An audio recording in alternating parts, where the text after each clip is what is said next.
ये वीडियो देखें फिर बात करते हैं। मैं दिनों से इस दिन का इंतजार करी थी कि कब ये घर से जाएं और बिलाल से बात हो। एडी यार जरा साइड पे हो ना, मुझे कुछ जरूरी बात करनी है। 10 दिन के बाद मेरी याद आ गई तुझे, मिल गया तुझे टाइम।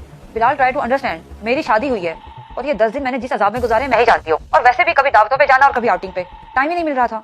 आज वो जैसे ही ऑफिस गए पहली कॉल मैंने तुम्हें की है। सही है भाई, हर किसी को अपनी मजबूरी नजर आती है। पहले तुमने पेरेंट्स के प्रेशर में आके शादी कर ली और अब हस्बैंड के। मेरा क्या, मैं तो अकेला हो गया हूँ ना। बिलाल ऐसा मत कहो, तुम जानते हो कि मैं कितनी मजबूर थी और तुमसे भी तो कितनी बार कहा था कि अपने पेरेंट्स को भेजो, मगर तुमने नहीं भेजा तो मैं क्या करती। चलो मान लिया मैं कुछ नहीं कर पाया और उसकी सजा भी मुझे मिल गई, तो फिर छोड़ दो ना मुझे। क्यों कॉल किया तुमने? क्योंकि मैं तुमसे मिलना चाहती हूँ।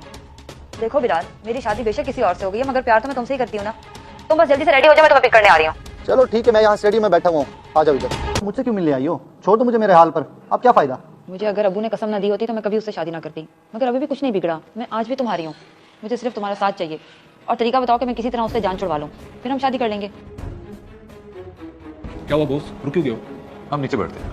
अच्छा तुम बैठो, मैं जरा एक कॉल करता हूँ। हम दोनों की जिंदगी बड़े सुकून से गुजर सकती है। लो, नाम लिया और कॉल भी आ गई है, तुम खामोश रहना। हेलो शरोज, कैसी हो आप? कहीं बोर तो नहीं हो रही? मैं तो बिल्कुल बोर नहीं हो रही, बहुत रिलैक्स हूँ। आप बताएं, आपने कैसे याद किया? बस ऐसे ही आपकी याद आ रही थी, इसलिए रब्ता कर लिया। कहीं डिस्टर्ब तो नहीं किया आपको? कैसी बातें कर रहे हैं आप? मैं भला आपसे क्यों डिस्टर्ब होंगी?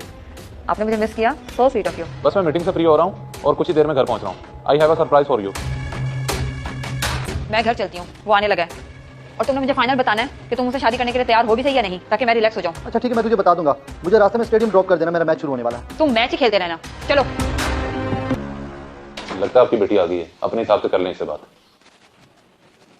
अब्बा आप बेशर्म बेहया, ये दिन देखने से पहले मैं मर क्यों नहीं गया?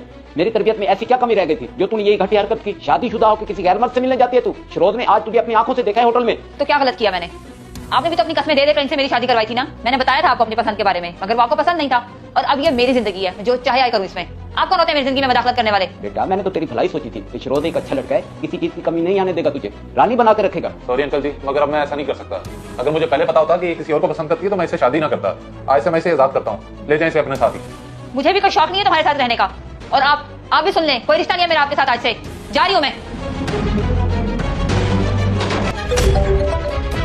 हाँ जी, अब क्या हुआ है? सब खैर तो है? अभी तो मिल के गई हो। बिलाल मेरी बात गौर से सुनो, मेरे घर वालों को सब कुछ पता चल चुका है, इसलिए मैंने शहरों से जान छुड़वा ली है। उसने मुझे आजाद कर दिया है। अब मैं तुम्हारे पास आ रही हूँ और हम दूसरे शहर निकल चलते हैं। क्या पागल है तू? मैंने तो तुझे पहले ही समझाया था कि जो हुआ सो हुआ, मुझे भूल जाओ अब और अपने शौहर के साथ खुश रहो। मैं तो तुम्हारी शादी से पहले तुम्हारे साथ टाइम पास कर रहा था और अब मेरा कोई ताल्लुक नहीं तेरे साथ। बस मुझे कॉल मत करना आएगा। अल्लाह हाफिज। बिलाल तुम ऐसा कैसे कर सकते हो? Hello hello. वो कहते हैं ना, धोबी का डैश ना घर का रहा ना घाट का। जज़ाकल्लाह।